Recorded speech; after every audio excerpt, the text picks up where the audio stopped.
Hello friends, welcome back to dream success academy. मैं अविनाश आप सभी का स्वागत करता हूं आज के इस सेशन में। दोस्तों, आज के वीडियो में हम लोग बिहार दरोगा मुख्य परीक्षा 2024 के लिए एडुटेरिया पब्लिकेशन के प्रैक्टिस सेट को कवर करेंगे। देखिए, ये जो बुक है पूर्णतः आपके परीक्षा पत्ती पर आधारित प्रैक्टिस सेट को निकाला गया। टोटल 15 प्रैक्टिस सेट दिए गए, जिसमें कि आज हमारा पहला प्रैक्टिस सेट है।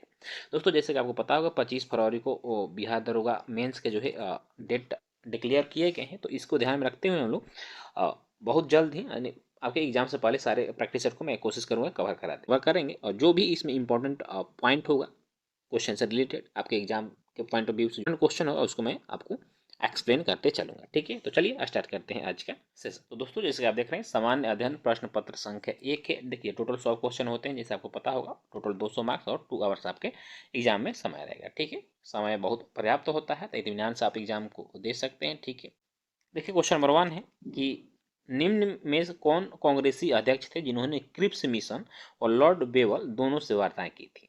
ठीक है, तो ये आपको हो जाएगा अबुल कलाम आज़ाद थे। ठीक है, देखिए अबुल कलाम आज़ाद जो है 1940 से लेकर 1946 ईस्वी तक भारतीय राष्ट्रीय कांग्रेस के लगातार 6 वर्षों तक अध्यक्ष रहे थे।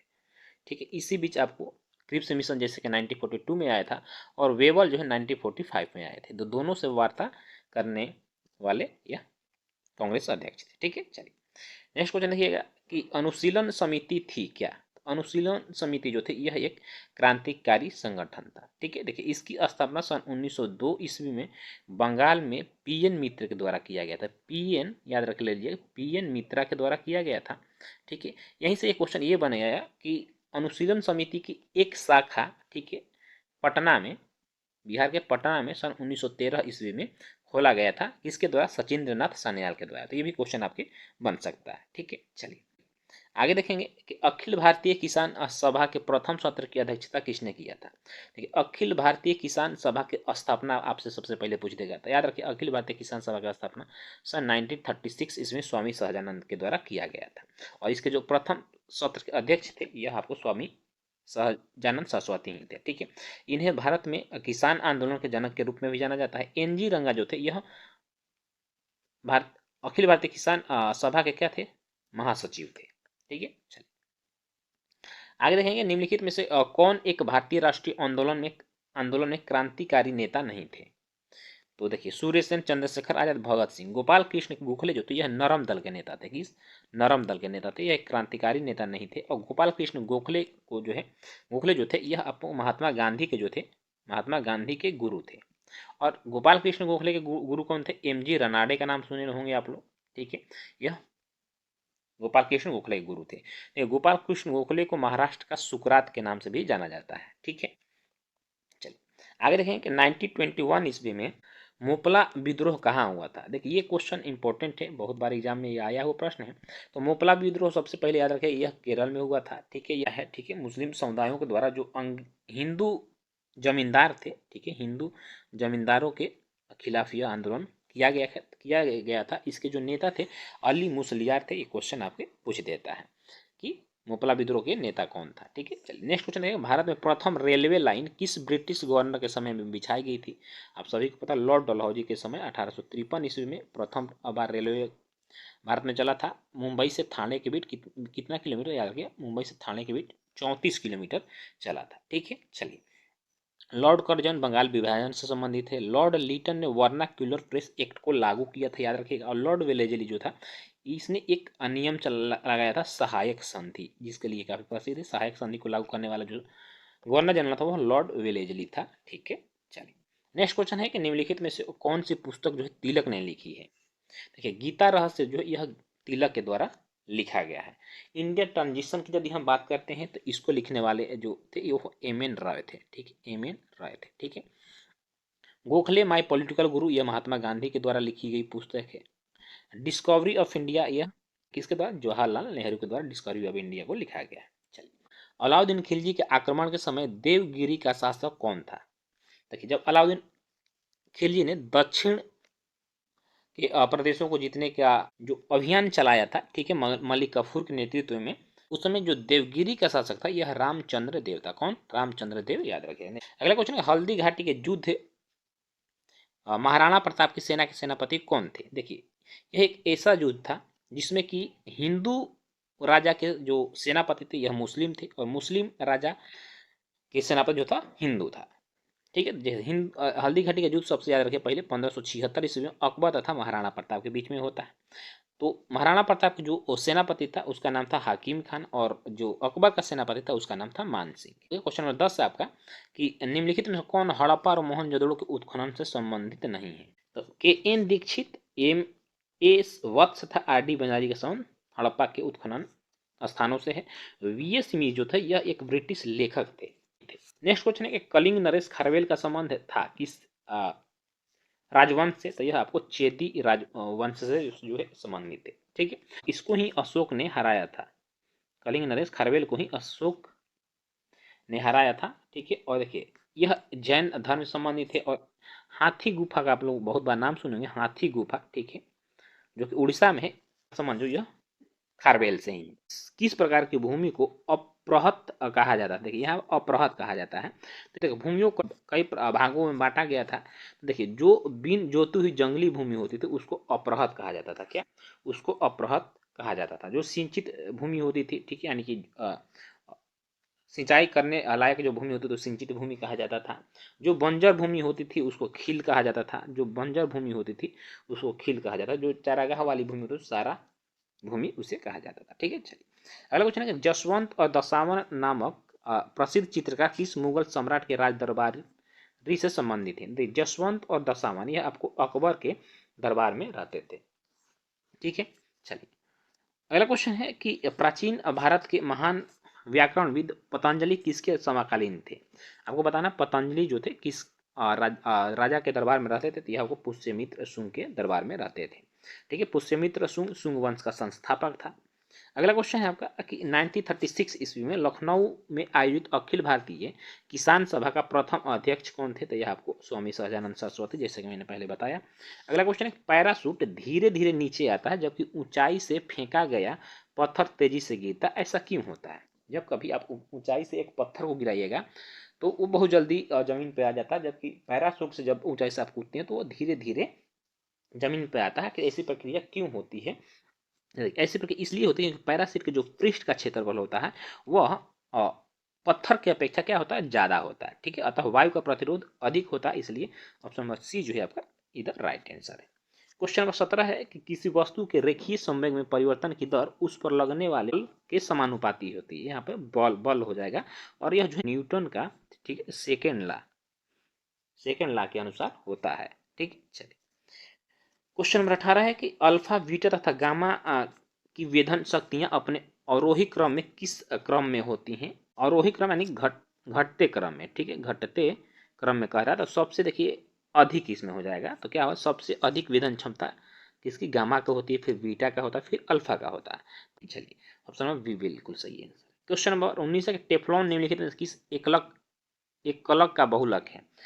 टेफ्लॉन जो है टेट्राफ्लोरोइथिलीन का बहुलक है। ठीक है, चलिए अगला क्वेश्चन देखिएगा कि वनस्पति तेल से वनस्पति घी बनाने में प्रयुक्त होने वाली गैस है आपको हाइड्रोजन गैस है। कौन सी, हाइड्रोजन गैस है। ठीक है, चलिए नेक्स्ट क्वेश्चन देखिए क्वेश्चन नंबर 20 है अति शीतलन, जिसे हम सुपर कूलिंग के नाम से भी जानते हैं, किसी द्रव्य को डैश शीतल करना होता है तो उसे हिमांक से नीचे शीतल करना होता है। ठीक है, क्वेश्चन नंबर 22 है कि निम्नलिखित में से कौन सा तत्व सभी कार्बनिक यौगिकों में मिलता है। तो यह आपको कार्बन हो जाएगा। ठीक है, कार्बन सभी कार्बनिक यौगिकों में मिलता है। क्वेश्चन नंबर 23 है कि सिगरेट लाइटर में निम्नलिखित में से कौन सी गैस जो है प्रयुक्त होती है। तो इसमें याद रखिए इसमें ब्यूटेन प्रयुक्त होता है। क्यों अप्रयुक्त होता है, क्योंकि जो ब्यूटेन होता है बहुत जल्द जो है आग पकड़ लेता है। ठीक है, चलिए अगला क्वेश्चन है कि सौर विकिरण में निम्न में से किस परास में दिखता है। सौर विकिरण जो होता है किस परास में दिखता है। तो 400 से लेकर 700 nm के परास में दिखता है। क्वेश्चन नंबर 25 है सोडा वाटर की बोतल खोलने पर निकलने वाली गैस है। जब आप सोडा वाटर की बोतल खोलते हैं, मान लीजिए कोई पेप्सी हो गया, पेप्सी जब खोलते हैं उसमें से जो गैस निकलती है कौन सी गैस होती है। तो उसमें CO2 होता है, क्या कार्बन डाइऑक्साइड होता है। ठीक है, चलिए क्वेश्चन नंबर 26 से कार के बैटरी में प्रयोग होने वाला अम्ल कौन सा है। देखिए कार के बैटरी में सल्फ्यूरिक अम्ल का प्रयोग किया जाता है। किसका, सल्फ्यूरिक अम्ल का। ठीक, देखिए बैटरी दो प्रकार का होता है। बैटरी जो होता है यह दो प्रकार का होता है। एक तो हो गया फर्स्ट प्राइमरी बैटरी, ठीक है, और दूसरा होता है आपको सेकेंडरी बैटरी। ठीक है, प्राथमिक बैटरी, सेकेंडरी बैटरी। तो जो प्राथमिक बैटरी होता है यह एक बार यदि आप यूज कर लिए तो फिर इसको दोबारा आप यूज नहीं कर सकते। सेकेंडरी जो बैटरी होता है ये रिचार्जेबल होता है, इसे आप दोबारा चार्ज करके लगा सकते हैं, जैसे जैसे कार का बैटरी हो गया, किसी गाड़ी का बैटरी हो गया, ठीक है। प्रथम बैटरी में शुष्क सेल उसके अंतर्गत आ जाएगा। नेक्स्ट क्वेश्चन है सिरके का रासायनिक नाम क्या है। देखिए सिरके का रासायनिक नाम जो है आपको एसिटिक अम्ल है। चलिए देखिए नेक्स्ट क्वेश्चन आपको क्वेश्चन 28 है कि एक ठोस के सीधे गैस में परिवर्तन को क्या कहते हैं। तो इसे ऊर्ध्वपातन कहा जाता है। देखिए जब किसी ठोस को गर्म करने पर वो डायरेक्ट जो है गैस में परिवर्तित हो जाता है तो की वजह से होता है। ठीक, चलिए नेक्स्ट क्वेश्चन देखिए, यहाँ पर मिलान करना है आपको। तो देखिए सल्फेट क्या है, सल्फेट आपको फंगस नाशी है। पेनिसिलिन एक एंटीबायोटिक यानी जीवाणुरोधी है। यूरिया जो है आपको उर्वरक हो जाएगा। मैलाथियोन जो है ये आपको कीटनाशी हो जाएगा। तो ए का 4 हो गया, ए का 3 हो गया, बी का 4 हो गया। ठीक है, देखते हैं ऑप्शन ए का 3, बी का 4, सी का 1। ऑप्शन नंबर जो सी है आपका ये तो राइट आंसर है। ठीक, नेक्स्ट क्वेश्चन है यहाँ पर देखिए, यहाँ पे क्या कहता है कि निम्नलिखित में किन कोशिकाओं में केंद्रक नहीं होता है। तो केंद्रक नहीं होता है, देखिए मूल रोम जो कोशिका होता है इसमें केंद्रक नहीं होता है। लाल रुधिर कोशिका जिसे आरबीसी कहते हैं, ठीक है, इसमें भी आपको केंद्रक नहीं होता है। पुट्टिकाणु जिसे प्लेटलेट्स कहते हैं, ये आपको डब्ल्यूबीसी में पाया जाता है, ठीक है, इसमें आपको केंद्रक होता है।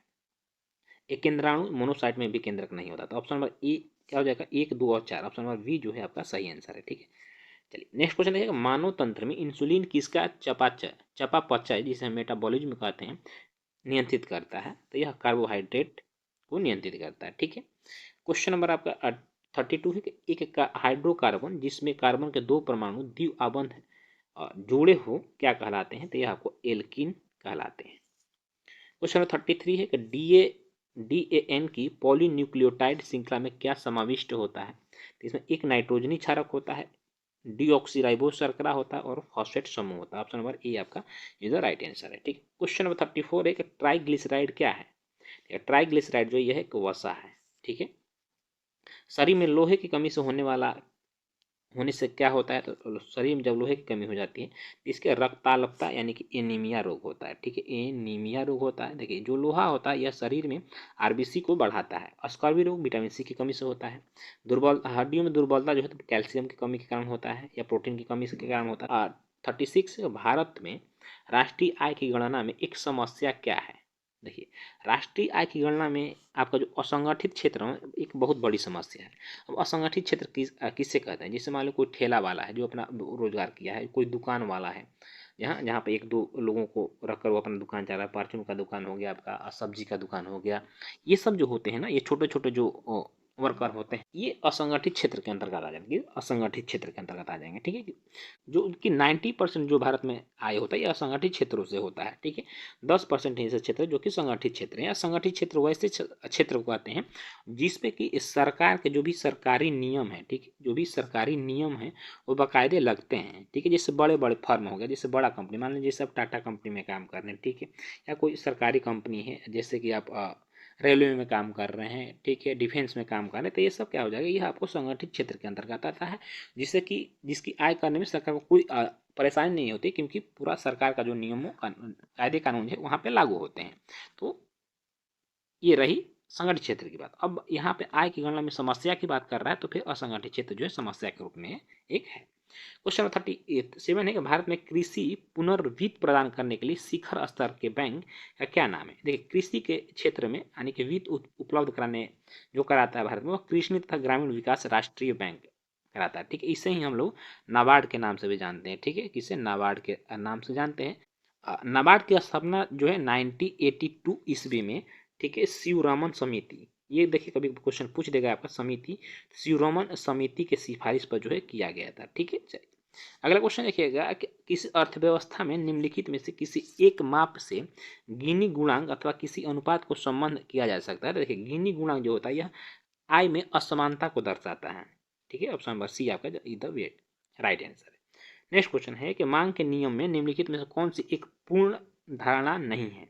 तो उपभोक्ता प्रदर्शन प्रभाव से प्रभावित होता है, यह जो कि एक पूर्ण अवधारणा नहीं है मांग के नियम में। इसको सबसे पहले याद रखें, मांग का जो नियम है इसको मार्शल के द्वारा बताया गया था। क्वेश्चन 40 है कि निम्नलिखित राज्यों पर विचार करें। ठीक है, और भारत में चावल उत्पादक राज्यों के रूप में उपयुक्त के सही आरोही क्रम में चुने। पहले बताना है आरोही क्रम में चुनना है। आरोही क्रम यानी कि बढ़ते क्रम में बताना है आपको, ठीक है। देखिए सबसे अधिक चावल का जो उत्पादन होता है भारत में वह पश्चिम बंगाल राज्य में होता है। तो अब एक नंबर पर पश्चिम बंगाल है, दूसरे पर उत्तर प्रदेश है, तीसरे नंबर पर आपका पंजाब हो जाता है और चौथे नंबर पर आपका आंध्र प्रदेश हो जाता है। तो बढ़ते क्रम तो सबसे कम हम लेंगे पहले तो आंध्र प्रदेश, इसके बाद पंजाब, फिर आपका बढ़ रहा है उत्तर प्रदेश, फिर आपका पश्चिम बंगाल। ऑप्शन नंबर जो डी है आपका राइट आंसर है, ठीक है। चलिए क्या ऑप्शन नंबर डी जो है आपका सही आंसर है। अगला क्वेश्चन है भौगोलिक अपवर्तन चक्र की संकल्पना इनमें से किसने प्रस्तुत किया था? तो ये WM डेविस के द्वारा प्रस्तुत किया गया था। क्वेश्चन 42 है कि निम्नलिखित में से कौन सी एक भारतीय सेना के कमांडो में से एक कमांड नहीं है? देखिए उत्तर पूर्वी कमांड का मुख्यालय आपको याद रखिएगा जयपुर में है। केंद्रीय कमांड का मुख्यालय आपको लखनऊ में है। सैन्य प्रशिक्षण कमांड का मुख्यालय आपको शिमला में है, ठीक है। नहीं है पूछ रहा है तो आपको दक्षिणी पश्चिमी कमांड का मुख्यालय नहीं है। निम्नलिखित के आधार पर हिमालयी नदी तथा प्रायद्वीपीय नदी से तुलना करना है आपको। इसके बाद बताना है कि इनमें से कौन सा कथन सही है। देखिए अधिकांश हिमालयी नदियां 12 मासी होती है। जो भी देखिए जो भी नदियां हिमालय से निकलती हैं वो उसमें जो 12 मास यानी 12 महीना के पानी रहता है, ठीक है। जबकि अधिकांश प्रायद्वीपीय नदियां जो वर्षा पर निर्भर करती हैं, जो प्रायद्वीपीय नदियां हैं वो आपको वर्षा पर डिपेंड करती हैं। जैसे दक्षिण भारत की जो नदियां वो प्रायद्वीपीय नदियां के अंतर्गत आता है। हिमालय नदी की ढाल प्रायद्वीपीय नदी की तुलना में अधिक खड़ा है, बिल्कुल सही है। देखिए क्योंकि जो हिमालय नदियां हैं वो कहाँ से आपको निकल रही हैं, वो पर्वत से निकल रही हैं, ठीक है। वो पर्वत से डायरेक्ट गिर रही हैं तो इसका जो ढलान हो जाएगा खड़ा हो जाएगा, ठीक है।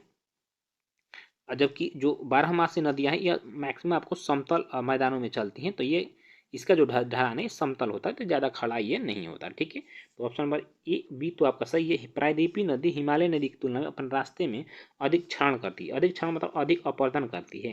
तो प्रायद्वीपीय नदियों की अपेक्षा हिमालयी नदियां जो है अधिक क्षरण करती हैं, प्रायद्वीपीय नदियां नहीं करती हैं। जितना हिमालयी नदियां तोड़फोड़ करेंगी, मृदा अपवर्तन करेंगी, उतना प्रायद्वीपीय नदियां नहीं करती हैं। तो अब कथन 1 और 2 जो है, कथन 1 और 2 सही है, 3 गलत है। पूछ रहा उत्तर सही उत्तर का चयन करें तो 1 और 2 जो है आपका सही आंसर है, ठीक है। क्वेश्चन नंबर 44 गंगा के मैदान को एक और किस रूप में वर्णित किया जा गया है?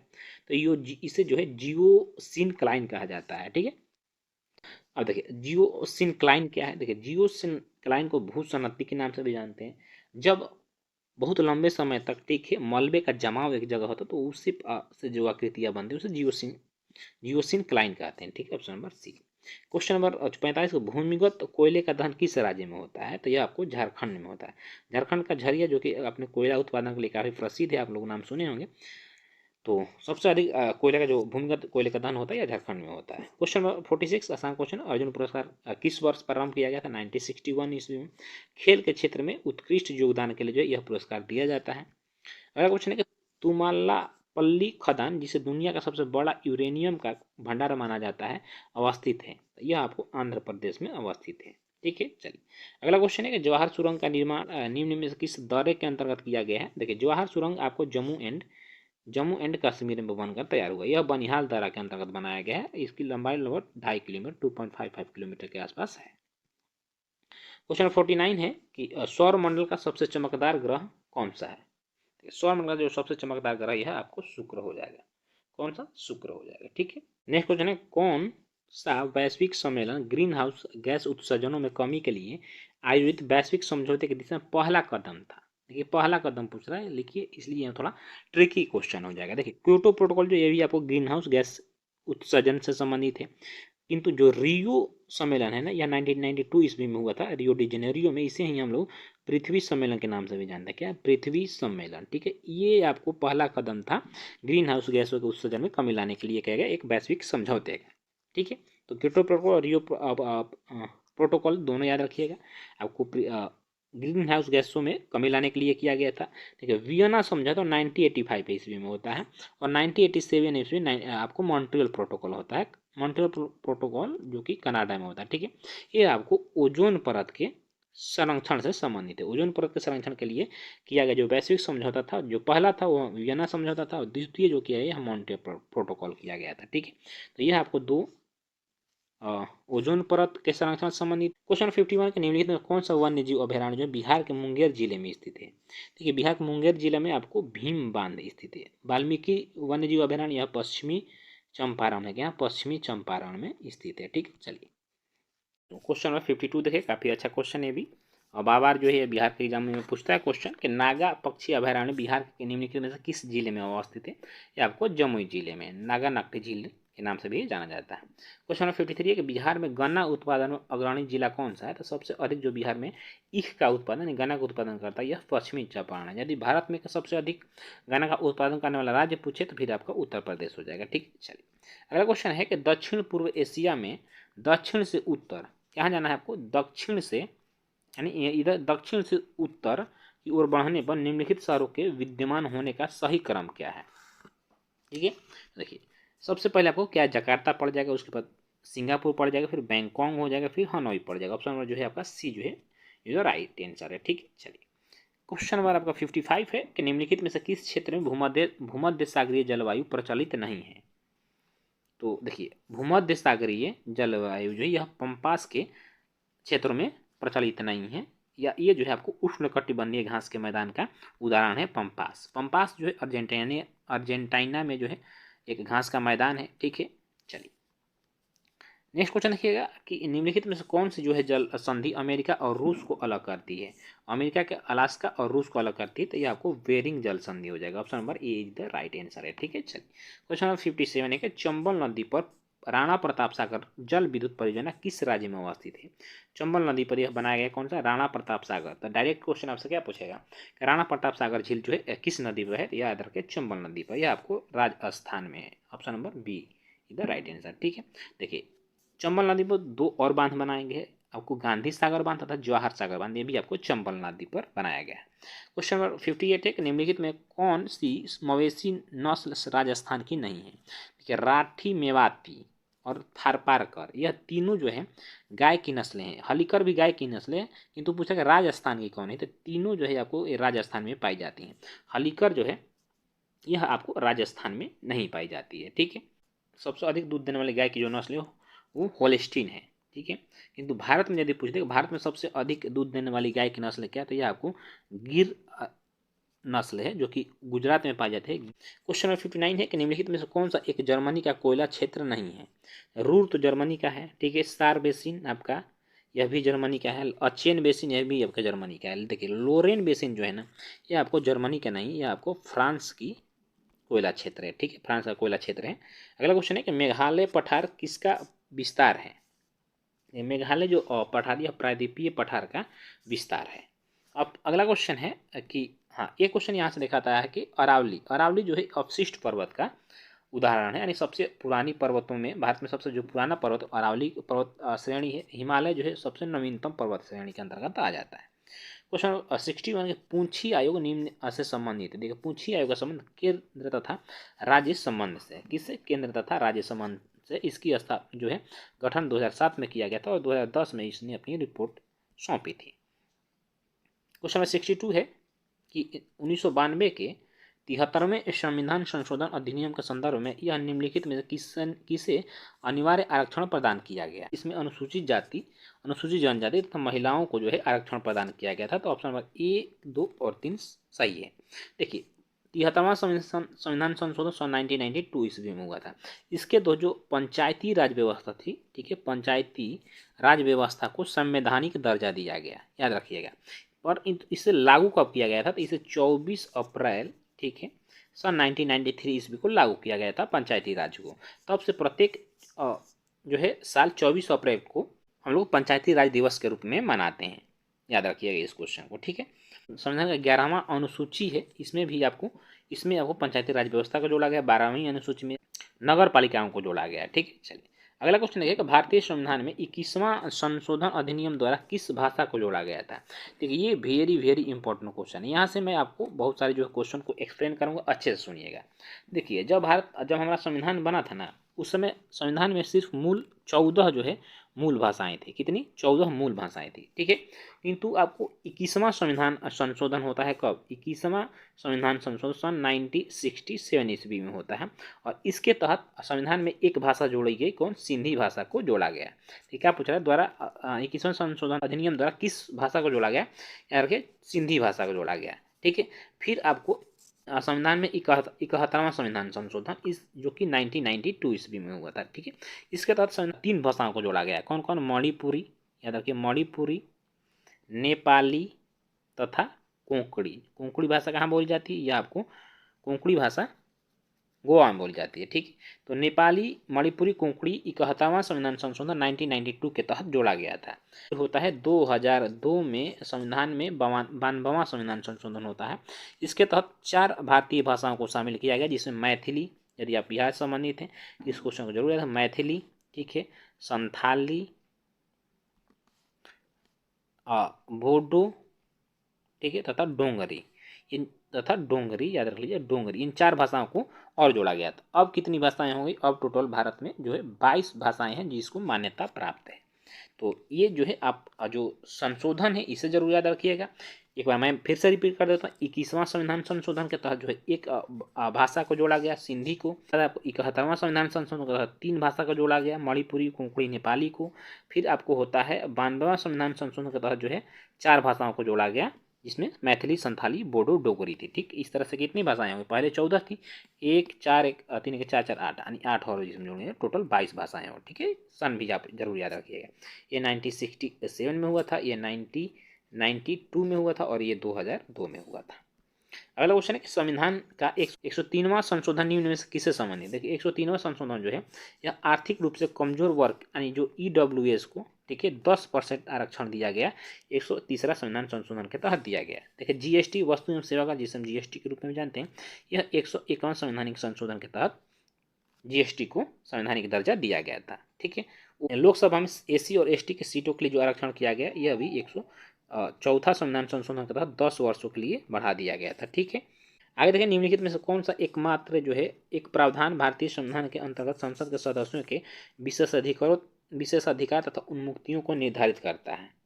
तो यह अनुच्छेद 105 करता है। ठीक है, अगला क्वेश्चन है कि भारतीय संविधान का भाग 16 किससे संबंधित है?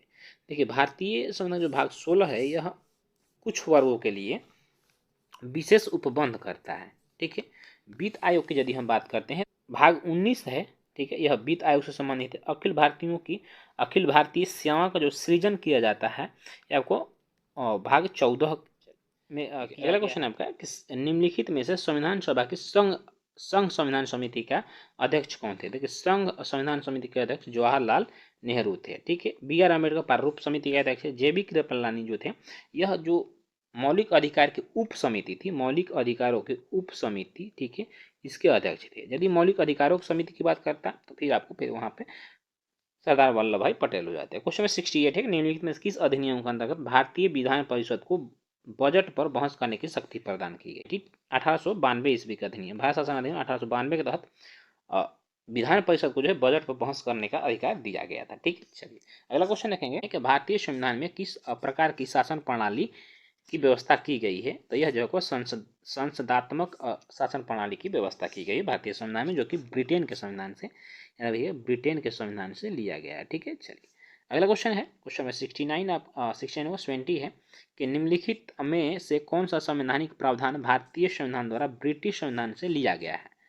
देखिए, संसदीय जो विशेषाधिकार है यह ब्रिटिश संविधान से लिया गया। ऑप्शन नंबर C आपका सही आंसर है। न्यायिक समीक्षा आपको यह संयुक्त राज्य अमेरिका के संविधान से लिया गया है। कानून द्वारा स्थापित प्रक्रिया जो है आपको जापान के जो है संविधान से लिया गया है। क्वेश्चन 21 है कि निम्नलिखित नवंबर 2023 में संपन्न 5 राज्यों की विधानसभाओं के चुनाव के आधार पर बने मुख्यमंत्रियों के संदर्भ में सही युग्मकों पर विचार करें। देखिए, राजस्थान के जो है मुख्यमंत्री बने हैं वो भजन लाल शर्मा सही है। मध्य प्रदेश के मोहन यादव बने हैं। तेलंगाना के रेवंत रेड्डी बने हैं, यानी उनमें से सभी जो है आपको सही आंसर है। ठीक है, चलिए अगला क्वेश्चन है कि बिहार सरकार की जातिगत आधारित गणना की रिपोर्ट के अनुसार राज्य की कुल आबादी लगभग कितना है? 13,07,25,310 है लगभग। ठीक है, ऑप्शन नंबर A जो है आपका सही आंसर है। क्वेश्चन नंबर 23 कि इंदिरा गांधी शांति सशस्त्रीकरण पुरस्कार 2023 किसे प्रदान किया गया है? देखिए, अल्लू अबू अखाद तथा Daniel Bahrain Boeing, option number यानी कि डी आपका हो जाए। ए और बी दोनों लोगों को जो है 2023 से इंदिरा गांधी शांति निशस्त्रीकरण पुरस्कार से सम्मानित किया गया है। क्वेश्चन नंबर 74 के हिंदी भाषा के लिए साहित्य अकादमी पुरस्कार 2023 किसे प्रदान किया गया है? देखिए, साहित्य अकादमी पुरस्कार जो है सभी भाषाओं के लिए दिया जाता है, तो जो हिंदी के लिए दिया गया है यह आपको संजीव को दिया गया है। किसको? संजीव को दिया गया है। अंग्रेजी के लिए बात करें तो अंग्रेजी यानी इंग्लिश के लिए आपको नीलम शरण गौड़ को दिया। संस्कृत के लिए अरुण रंजन मिश्र को दिया गया है। और मैथिली के लिए याद रखिएगा, यहाँ पे मैथिली के लिए वासुकीनाथ झा को दिया गया है। यहाँ हिंदी पूछ रहा है तो आप संजीव लगाइएगा, कोई भी आपसे पूछ सकता है। ठीक है, क्वेश्चन नंबर 25 वर्ष 2023 के शांति के क्षेत्र में नोबेल पुरस्कार किसे प्रदान किया गया है? तो शांति के क्षेत्र में नोबेल पुरस्कार जो दिया गया वह नरगिस मोहम्मदी को दिया गया है। यह जो है ईरान में महिलाओं के अधिकार के लिए लड़ाई करती हैं, जो कि अभी भी ईरान की जेल में, इन्हें आपको नोबेल पुरस्कार से सम्मानित किया गया है। साहित्य के क्षेत्र में जॉन फोसे को सम्मानित किया गया है। अगला क्वेश्चन है कि वेलकम टू पैराडाइज पुस्तक के लेखक कौन है? वेलकम टू पैराडाइज पुस्तक इसलिए चर्चाओं में है क्योंकि इसको लिखने वाले जो लेखक हैं यह ट्विंकल खन्ना है। ठीक है, झुम्पा लाहिड़ी ने रोमन, ठीक है, अस्टोरिज को लिखा है। रोमन अस्टोरिज को झुम्पा लाहिड़ी ने लिखा है। ठीक है, चलिए आगे देखें। क्वेश्चन 27 है कि नवंबर दिसंबर 2023 में संपन्न अंतर्राष्ट्रीय शिखर सम्मेलन COP28 निम्नलिखित में से किससे संबंधित है? तो यह आपको जलवायु परिवर्तन पर अंकुश लगाने के लिए जो है यह सम्मेलन प्रत्येक वर्ष किया जाता है। जो इस बार COP28 का जो आयोजन किया गया है यह UAE में किया गया है। ठीक है, चलिए अगला क्वेश्चन है यूनेस्को द्वारा निम्नलिखित में से किसे मानवता की अदृश्य सांस्कृतिक विरासत घोषित किया गया है? यह गरबा नृत्य को ये किया गया। किसको? गरबा नृत्य को। ठीक है, चलिए नेक्स्ट क्वेश्चन है, क्वेश्चन नंबर 29 है आपका कि भारत की विकास यात्रा के लिए 5T की अवधारणा किसके द्वारा प्रस्तुत किया गया? तो यह जो है भारत के राष्ट्रपति द्रौपदी मुर्मू के द्वारा। ठीक है, चलिए अगला क्वेश्चन है, क्वेश्चन नंबर 80 है आपका कि ICC वर्ल्ड कप 2023 निम्नलिखित में किस देश की टीम ने जीता है? 2023 का खिताब जो है ICC पुरुष वर्ल्ड कप का वो आपको ऑस्ट्रेलिया ने भारत को 6 विकेट से हरा कर जीता। ठीक है, इस तरह से ऑस्ट्रेलिया जो है 6 बार यह विजेता भी रह चुका है वर्ल्ड कप जीतने वाला। देखिए आगे क्वेश्चन आपके क्या है, ये आपके मैथ के क्वेश्चन है। ठीक है, इसके लिए मैं आपको PDF दे दूंगा, इसे आराम से आप बना लीजिएगा। ठीक है, देखिए क्वेश्चन क्या कह रहा है, एक बना दे रहा हूँ कि एक किताब में 365 पृष्ठ था और एक पृष्ठ में 28 पंक्तियां हैं। देखिए पंक्तियां हैं, अगर एक पृष्ठ में 35 पंक्तियां होगा कुछ नहीं, 365 एक पुस्तक में पृष्ठ थे, टोटल 28 पंक्तियां थी एक पृष्ठ में, तो अगर 35 पंक्तियां रहें तो 35 भाग दीजिएगा, जो भी आंसर आएगा आपका आंसर हो जाएगा। ठीक है, देखिए ये आपको कुछ नहीं किया ना, a+b के होल स्क्वायर पे इसको तोड़ देना है, a-b के होल स्क्वायर पे तोड़ देना, बाटा में a+b दिया ही हुआ है, जो भी आंसर आएगा वही आपका 4 के आसपास आएगा, तो सही आंसर हो जाएगा। ठीक, चलिए बना लेना, आसान आसान क्वेश्चन है, बना लीजिएगा। नहीं आएगा तो मैं जो इसका PDF दूंगा उसमें उसका सोल्यूशन दिया हुआ, वहाँ से इसे आप बना लीजिएगा। ठीक है, देखिए भी एक आसान क्वेश्चन है, क्या कर रहा है, एक परीक्षा में 48% छात्र जो हिंदी में फेल हुए, ये VNRF वाला है। तो मान लीजिए देखिए 48% कहाँ फेल हुए आपको? हिंदी में। ठीक है, हिंदी में आपको 48% फेल हो जाते हैं। 32% छात्र हिस्टोरी में आपको 32% छात्र फेल हो जाते हैं, तथा 20% छात्र दोनों विषयों में फेल होते हैं। मान लीजिए 20% दोनों विषयों में फेल हो जाते हैं। यदि वे छात्र जो दोनों विषयों में पास हुए हैं उनकी संख्या 880 है। तो देखिए फेल कितने हुए पहले, 48 + 32, ठीक है, 80% फेल हो गए। इनमें से 20% दोनों में फेल हुए हैं, तो कितने? 60% छात्र जो है ये फेल हो जाते हैं। कितने? 60% छात्र फेल हो जाते हैं। तो पास कितने होंगे? पास आपको 40% हुए हैं। ठीक है, तो पास आपका 40% हो गया, तो 40% पास हो गए। अब दे रहा है कि दोनों विषयों में पास हुए छात्रों की संख्या 880 है। 880 है, 40% है। ठीक है, जब इसे कटाइएगा तो क्या होगा? 1% बराबर आपका निकलेगा क्या? 22। ठीक है, चूंकि 1% यानी 22 लड़के, तो 100% कितने हो जाएंगे? टोटल लड़के पूछ रहा है। ठीक है, तो ये 2200 हो जाएंगे आपका। ठीक है, ऑप्शन नंबर क्या हो जाएगा? ये सही आंसर। ठीक है, इसी तरह से दोस्तों आगे बना लीजिएगा, आपको वरना वीडियो जो है काफ़ी लंबा हो जाएगा। तो आज का सेशन जो है आपको कैसा लगा कमेंट कर जरूर बताएगा। अच्छा लगा तो अपने दोस्तों में जरूर शेयर करिएगा और अच्छे से तैयारी करिए। बहुत ही कम समय बचा है। कोई भी देखिए नया चीज़ पढ़ने की जरूरत नहीं है आपको। तो चलिए मिलेंगे ऐसे ही इसके नेक्स्ट एपिसोड में। यदि चैनल पहली बार, चैनल को सब्सक्राइब करके बेल आइकन को जरूर प्रेस करें ताकि जब भी मैं वीडियो में तो इसका नोटिफिकेशन आप तक जाए। जय हिंद, वंदे मातरम।